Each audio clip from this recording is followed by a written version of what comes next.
Hi guys, Kirk and Jay here with Kirk, Giordano Plastering. Today we're going to show you Stucco 101. What does that mean? We're going to show you how to do a soffit, a lid, a ceiling, whatever you want to call it. It means the same thing.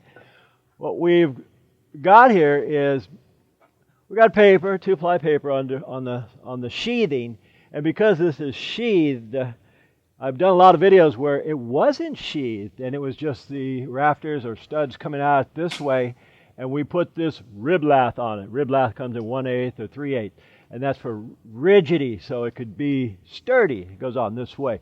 Say if there's 16-inch centers, you put this 1/8, but if it's 24-inch centers, you're better to use 3/8 rib. Anyway, that's another story. What we got here, this is called 3.4 mesh. Dimpled 3.4 mesh or self-furred 3.4 mesh. It used to have dimples like button board, but this one just has the dimples here. Why? Well, because this plywood here and it's solid backing. And when we apply stucco to something that's solid backing, it still has to mushroom. Like say we're plastering interior, we're going over, say, the cedar wood lath. It adheres by mushrooming over the surface. So we're going to do that here too. I'm going to get back started because I'm almost done with this and explain it while I actually do the work. This way I can keep moving and we can get the job done. What I'm doing here is I'm putting the first coat of cement on. Whether or not it's a wall or a ceiling, it still gets 2 coats. So, and since we're working against gravity, we're going to get some dropouts. What does dropout mean? That means it's going to fall. Technically, when I'm doing ceilings, I'm holding my hawk underneath the work, and I'm preparing for dropouts because we're defying gravity now. When you defy gravity, you're bound to get some dropouts. You watch long enough, and hopefully we get lucky and it drops out on my head. That's happened many times. This is our 4th ceiling today, 4th soffit, so even if it dropped on me up at the point where I could care less, because we're just trying to get done now and end this Friday. It's been a long week for us. What I generally tend to do, guys, is say, for example, we lath this, and I put my lath this way. Now I'm going crisscross because it hangs better. And if you guys decide to do this on a wall, it's the same procedure. And what I try to do when I do a ceiling is never work underneath your own work. Right now I'm under my own work, but this I done about 10 minutes ago. The mud we're using is a 15-minute mud. What does 15-minute mud mean? We got 15 minutes to apply it. It's going to get hard. Do I need more time than that? Not really. You folks, if you're ever going to do something like this, go with a straight Portland cement and mix your Portland cement 2 to 1. That means 2 times as much sand as cement plaster. I'm using cement plaster. You can call it stucco, you can call it mud. In the UK they call it muck. You call it a lot of names, but it's stucco. And why do I use only twice the amount of sand as opposed to when I'm doing walls? When I'm doing walls, I'm going 3 to 1. Because when you're doing soffits, again, you're defying gravity. And when you defy gravity, you got to push hard. The mud has got to set, and it can't be too sandy. You got to have more cement than actual, well, about almost equal amounts. But I don't want to confuse you guys and say too many things like that. 2 to 1, and you'll be okay for a soffit, for a scratch coat. What are we doing here today? We're doing a scratch, a brown, and we're going to do a color finish. Can you do scratch brown and a color finish in a day on this, our fourth soffit. You can. Does old Kirk advise it? No, I don't advise it, because you should allow your scratch and brown to cure. Say as a rule, you've done your scratch coat. You let that scratch set 48 hours. Then you come back, you brown it. You let that brown coat, or the second coat, and no, it ain't brown, it's just called a brown coat. You let that coat set for a minimum of 2 weeks.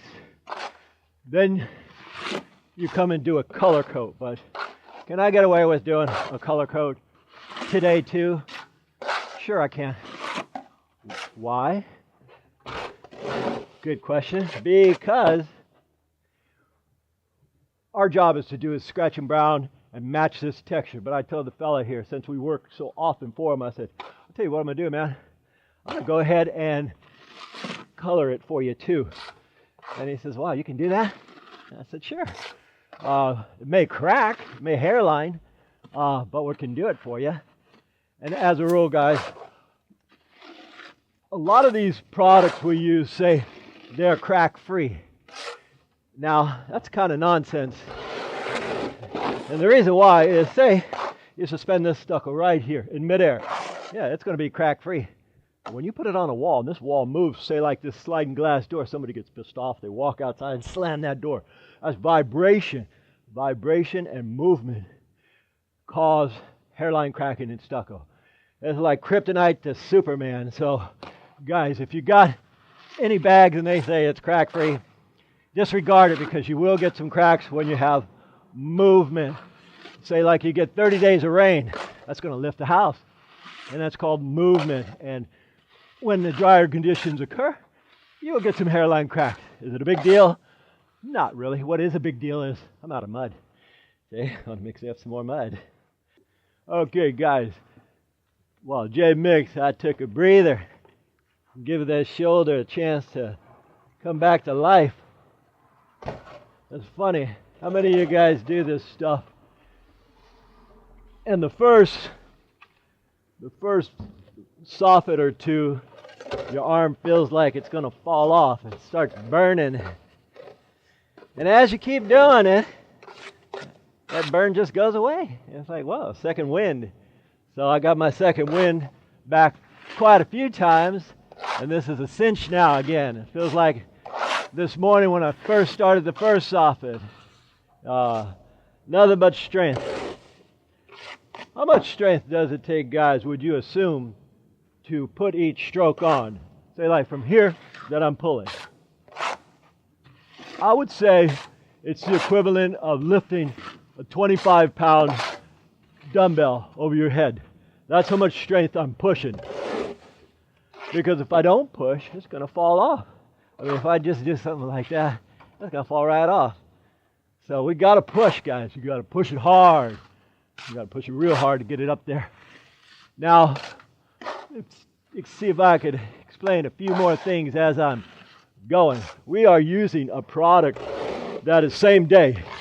It's same day scratch, same day brown. But you always do two coats. There's no such, I cannot put this on one solid coat, especially on a ceiling. Nobody can do that. Because if it could be done, old Kirk would be able to do it. But that cannot be done. Anyhow, you go back to back. You do your scratch coat, you do your brown coat. And I'm playing a juggling act on these planks. And what I do, guys, is I wet everything before I start this. Yeah, we cover the ground because I don't care how good you are, you're going to drop some stucco, especially when you're doing a soffit. Anyway, the fact that we're done now, I'll show you something else. You take a scratcher. What's a scratcher? Scratcher, Scarfire is a technical name for it. And you start off and you put some scratch marks on it. And this, what we're going to do is to allow this to dry out, but more importantly, the second coat or the brown coat adheres to this. And I like to waffle my soffits like that. You put it one way, put it the other way. And if you get any dropouts, by the time I'm done waffling the whole thing, then I'll patch those in.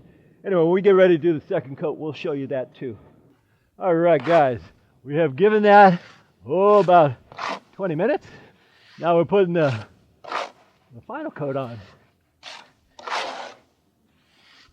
Now with a soffit ceiling, we only have to go ½ inch, guys. We don't have to go a full inch unless it's commercial work. Shopping centers, you got to go that full inch. That's funny, me and Jay were mixing, and I was plastering, and a fella comes by just a minute ago. He says, "You know, I used to be a plasterer and a hod carrier." We were talking, and he says, "You ever hod carry?" I said, "Man, I was a hod carrier before I was a plasterer. You gotta walk before you learn to run." And he says, "What part of hod carrying was the worst thing?" And I said, "Oh, dude, that's too easy. We had the hod ladder. The hod ladder was wood, and it had wood rungs that were every 6 inches, and it was 30 feet long, and it weighed about 200 pounds. I said the hardest part was carrying that hod ladder and then finding an electrical line, because then you're carrying a 30-foot hod ladder, weighed about 200 pounds, and weighed more than I did. And you electric line, you'd have to bend down, and sometimes you just drop that ladder." He says, "Oh yeah, you were a hod carrier." The fellow was about 87 years old. And well, that's what he told us anyway. And I said, "Dude, you don't look a day over like 70. That's the beauty of working hard, guys. All you folks who sit in the office chair all day, you could have that kind of work. I'd rather do this any day. And when I get home, my wife will say, "Hey, baby, you want to go to the gym?" And I'll say, "Hey, baby, no, I just come from the gym. The only difference is I got paid." So anyway, guys, I'm going to leave you with this. We're going to allow this to cure a little also. Then we'll come back and show you how we color code it and put this texture. Can I texture this just the way it is and match that? Absolutely. But again, like the soffit up there, that was our third one we've done. This is our fourth one today. And it's becoming a long day, so we're going to allow this to set up. Then we'll just show you that last phase of it. All right, guys, we're on the last phase of this. Jay mixed me up some color coat in a bucket. I don't need a board for this. These scoops work fine and dandy. So what we're doing here is I left a little bit. I've already textured everything around here. And what happens, guys, when you wet a color coat maintenance-free integrated finish? Mouthful, ain't it? It darkens. So like the whole building was done about 75 years ago. And it was done with this blue. So my favorite tool is this dollar brush. I went ahead and I put the blue everywhere. I take this dollar brush, clean up all the edges all the way around the whole perimeter. Take that brush now and chuck it because it is no longer good. But I'll show you what we were doing now. So we'll take this blue and we'll tie into ours. I didn't want to bore you with the whole 20 minutes of texture and spreading. And all we're doing now, guys, is just some color coverage to cover up the base coat. Base coat is scratching the brown coat. Now we'll take this guy here, finish it up, and just do the texture tie-in. Texture tie-in is pretty simple. I expect for the fella who hired me, which I do a lot of work for, to say, "Cool beans, Kirk. I'm glad you put some color in there," although we're leaving it as a surprise to him. Because what's worse, to have a color coat, this color coat's 70 years old, it never comes off, you never have to paint it. That's the beauty of a color coat maintenance-free integrated finish. This color coat is not going to match this color, but if he were to prime this and paint this, that would be even worse, because when it gets wet, this would be the same color and this would be darker. It would look real funky. So we just happen to have some blue on the truck, and we use some La Habra, a base coat, or the finish coat. Finish coat can be Santa Barbara, 2030, 1620. It doesn't matter because it's on a soffit. And if you know what you're doing, you can match either one of them. Oh, got a holiday here. We cover that holiday, and we just texture it. Tie it all in. Try not to kink your back. Yeah.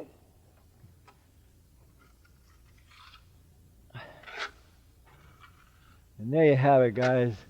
A 3-coat system, all in the same day. And yeah, I've done a whole house like this before, but that was for experimental reason. I don't advise anybody to do a scratch brown and a color on a house the same day. We did it because, well, we were getting paid to do it, and that's what they wanted. So sometimes folks are in a hurry. But you guys who watch what we do, take your time, do a scratch coat, come back another day, do a brown, and then do a final finish. As usual, guys, live long and plaster. Kirk out. By the way, folks, my dad and I are now members of Amazon affiliates, so if you're looking to buy any of the plastering or construction tools you've seen in our videos and you want to support us in the process, you can check the links below our video, or you can go to our website and get them there. If you have any other questions for tools we don't have linked, email us direct and we'll respond to you then. Once again, folks, we thank you for watching, and I really enjoy all your comments. If you guys like this video, please click the like button down below, and also if you enjoy what we do, subscribe to our channel so we can keep making these videos for you. My name is Kirk. And Jay. We thank you for watching, and from the entire Giordano family, we'll see you on the next one.